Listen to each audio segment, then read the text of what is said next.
السلام علیکم ورحمۃ اللہ وبرکاتہ۔ پیارے دوستو، عزیز بھائیو، رمضان کا مہینہ چل رہا ہے اور ابھی آخر عشرہ بس شروع ہونے ہی والا ہے۔ آخر عشرے میں الحمدللہ ہمارے بہت سارے ایمان والے بھائی مسجدوں میں اعتکاف کرتے ہیں۔ اعتکاف بہت بڑی عبادت ہے۔ اعتکاف کرنے والا فرشتوں کا ہمنشیں ہوتا ہے، اللہ کا مہمان ہوتا ہے، اللہ کے رحمت کے مرکز میں رہتا ہے، گناہوں سے دور رہتا ہے، کھانا پینا سونا جو کچھ وہاں وہ کرے جائز کام سارے عبادت میں شمار ہوتے ہیں۔ اس لیے اعتکاف بہت بڑی عبادت ہے۔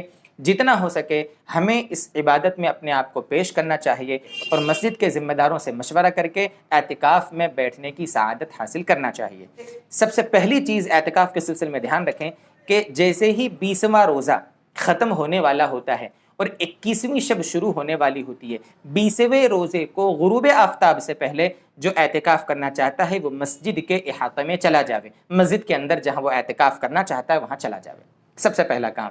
بہت سارے لوگ یہ کرتے ہیں کہ جو گھر میں افطاری کرنے کا جن کی عادت ہوتی ہے تو وہ 20واں روزہ بھی گھر پہ افطار کرتے ہیں، افطار کے بعد سورج غروب ہونے کے تقریباً 5-10 منٹ کے بعد پھر وہ نماز پڑھنے کے لیے مسجد میں آتے ہیں اور پھر اعتکاف میں بیٹھ جاتے ہیں۔ اگر ایسا کریں گے تو ہمارا یہ مسنون اعتکاف نہیں رہے گا، اس لیے کہ غروب آفتاب سے پہلے مسجد میں پہنچنا ضروری ہے۔ غروب آفتاب ہوتے ہی اعتکاف کا عشرہ شروع ہو جاتا ہے۔ سب سے پہلی چیز تو یہ دھیان رکھنا ہے۔ دوسری چیز نیت کرنا ہے۔ جب آپ مسجد میں گئے نیت کر لو، اللہ کے واسطے میں نے مسنون اعتکاف کی نیت کی، دل میں آپ یہ نیت کر لو، نیت دل کے ارادے کا نام ہے، انشاءاللہ ہمارا اعتکاف شروع ہو جاوے گا۔ نمبر 3، مسجد کی شرعی جو حد ہے وہ ذمہ داروں سے، کمیٹی والوں سے، جو متولیان ہیں ان سے معلوم کر لیں کہ شرعی حد کتنی ہے، اس شرعی حد میں ہی ہمیں رہنا ہے، باہر نہیں رہ سکتے۔ اعتکاف والے کو بلا ضرورت اس شرعی حد سے نکلنا جائز نہیں ہے، ورنہ اعتکاف ٹوٹ جائے گا، اس لیے شرعی حد کتنی ہے وہ معلوم کرنا ضروری ہے۔ نمبر 4، اعتکاف جو بھی کرے اس کو روزہ رکھنا ضروری ہے، بغیر روزے کے یہ رمضان کے آخر عشرے کا اعتکاف نہیں ہوتا، اس کا دھیان رکھیں۔ نمبر 5، اعتکاف کی جو جگہ ہے وہاں سے باہر نکلنا، یعنی مسجد پوری اعتکاف کی جگہ ہے، دھیان رکھیے گا۔ وہ جو پردے لگائے جاتے ہیں وہی صرف جگہ نہیں ہے اعتکاف کی، وہ تو آسانی کے لیے لگائے جاتے ہیں، اگر کوئی پردے لگاتا ہے تو بھی جائز ہے، اچھا ہے، پردے نہیں بھی لگائیں، وہ اعتکاف کا کمرہ نہ بھی بنائیں تو بھی کوئی حرج نہیں ہے، وہ تو آسانی کے لیے لگائے جاتے ہیں کہ بھئی وہ اعتکاف کرنے والا اس کو کچھ کھانا ہو، اس کو سونا ہو، اور لوگ مسجد میں عبادتیں کر رہے ہوں تو اس کو شرم نہ آئے، اس کو یکسوئی رہے، اس وجہ سے وہ پردے لگائے جاتے ہیں۔ پردے لگانا کوئی ضروری نہیں ہے۔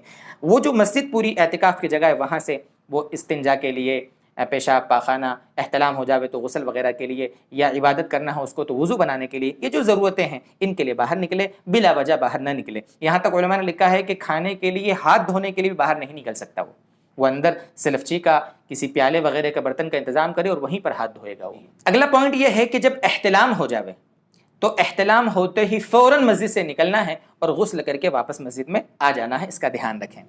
ٹھنڈک کے لیے یا جمعے کے غسل کے لیے اعتکاف کرنے والا نہیں نکل سکتا۔ اگر ٹھنڈک کے غسل کے لیے غسل کی نیت سے باہر نکلے گا، ویسے گرمی ہو رہی ہے، پسینہ ہو رہا ہے، ایسا لگ رہا ہے کہ پسینے کی بو آ رہی ہے، تو وہ نہیں نکل سکتا۔ اس کے لیے مسجد میں ہی کسی بالٹی وغیرہ میں اپنے جو چادر ہیں وہاں پر بلا لے بالٹی، اور ایک ٹاویل سے اپنے پورے جسم کو اچھا پوچھ لے اور کپڑے چینج کر لے، انشاءاللہ بدبو ختم ہو جاوے گی، عطر لگا لے گا، آسانی سے ہو سکتا ہے۔ لیکن اگر اس کا غسل کرنے کا ہی من ہے تو علماء فرماتے ہیں کہ انتہائی سخت مجبوری میں یہ کرے کہ وہ مسجد سے نکلے بشری ضرورت کے لیے، پیشاب کے لیے یا بڑے جو استنجا ہوتا ہے اس کے لیے نکلے، اور واپسی میں جلدی سے غسل خانے سے 2-4 بالٹی اپنے اوپر ڈال لے اور جلدی سے مسجد میں چلا جاوے۔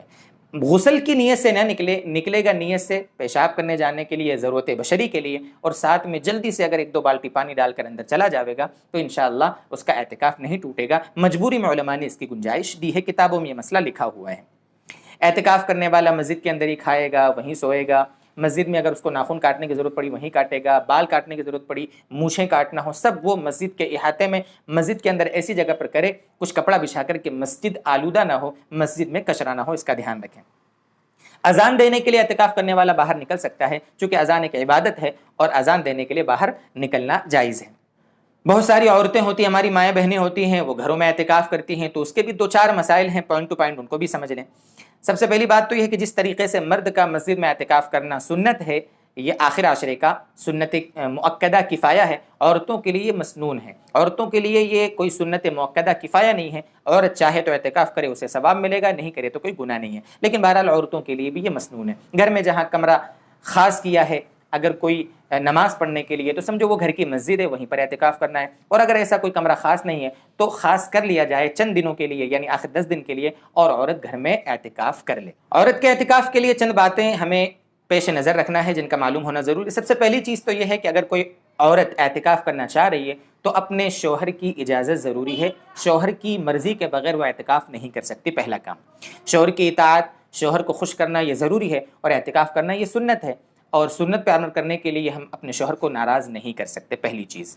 ہاں اگر کوئی دوسری ایسی عورت ہے جس کا شوہر نہیں ہے، یا کوئی گھر میں جوان بچیاں ایسی ہیں کہ جن کی شادیاں نہیں ہوئیں، تو وہ اگر اعتکاف کرے تو ان کے لیے کسی کی اجازت کی ضرورت نہیں ہے، پھر بھی اپنے ماں باپ کو کہہ دے، اپنے ماں باپ سے کوئی اطلاع کر دے اور ان سے اجازت لے لے تو اچھا ہے۔ حیض اور نفاس سے پاک ہونا عورتوں کے لیے اعتکاف کے وقت بہت ضروری ہے۔ اگر کوئی عورت ایسی ہے کہ اس کو ان دنوں میں حیض آ سکتا ہے، ناپاکی شروع ہو سکتی ہے، تو وہ اعتکاف سے دور رہے۔ اگر اس نے اپنے حساب سے یہ اس کو یقین ہے کہ میں ان 10 دنوں میں پاک رہوں گی اور وہ اعتکاف کرتی ہے، اور اللہ کی طرف سے نظام یہ بنا کہ بھئی اس کو ان دنوں میں آ گیا، اگر مہینہ ناپاکی آ گئی تو اس کا اعتکاف ٹوٹ جائے گا، اور اس کو بعد میں اس ایک دن کے اعتکاف کی روزے کے ساتھ قضا کرنا ضروری ہے۔ اس کا دھیان رکھیں۔ جس طرح مردوں کے لیے روزہ ضروری ہے اعتکاف میں، عورتوں کے لیے بھی روزہ ضروری ہے۔ عورتیں بغیر روزے کا اعتکاف نہیں کر سکتی، اس کا بھی دھیان رکھیں۔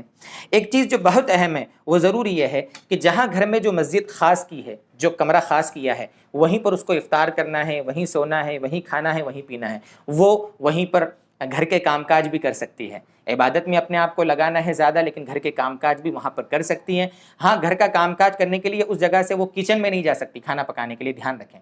وہ افطار سحری سب وہیں کرے گی، گھر میں دوسری عورتیں ہیں وہیں پر اس کے پاس آ کر بیٹھ کر افطار کر لیں۔ اس کو اپنے پاس کچن میں بلانا، دوسرے کمرے میں بلانے سے وہ اعتکاف ٹوٹ جائے گا۔ ان ساری چیزوں کا دھیان رکھیں۔ اعتکاف میں تلاوت قرآن کریں، ذکر کریں، استغفار کریں، اپنی جو پرانی قضا نمازیں ان کی ادائیگی کا اہتمام کریں، دعا مانگیں، صلاۃ و تسبیح پڑھیں۔ یہ سارے کام ہمیں اعتکاف میں کرنا چاہیے۔ اللہ تبارک و تعالی ہمیں اس مہینے کی قدر کی توفیق دے، اور ہم سب کو اللہ تبارک و تعالی اس عبادت کے لیے آگے آنے کی توفیق عطا فرمائے۔ وآخر دعوانا ان الحمد للہ رب العالمین۔